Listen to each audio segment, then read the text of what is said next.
السلام عليكم.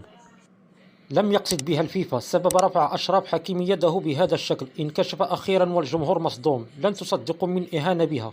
أثار اللاعب المغربي أشرف حكيمي الجدل بعد مباراة منتخب بلاده ومنتخب كرواتيا في كأس العالم المنتهي في قطر، بعد أن قام برفع يده على شكل أكس.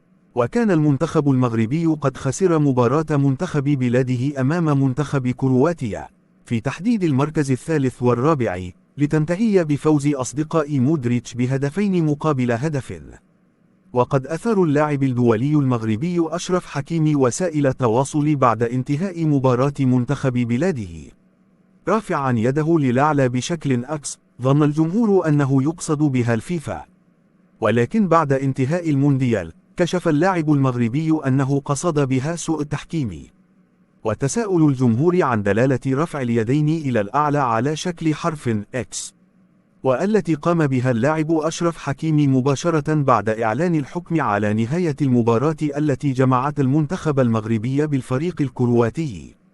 وتناقلت عدد من الصفحات الفيسبوكية صورة التقطتها عدسات الكاميرا لام أشرف حكيمي وهو يقوم برفع يديه الاثنتين إلى الأعلى على شكل حرف إكس هذا. وحاولت عدد من التدوينات الفيسبوكية تقديم تفسير لهذه الحركة المثيرة للجدل، حيث أجمعت كلها أنها مرتبطة بالتقييد واو التكبيل.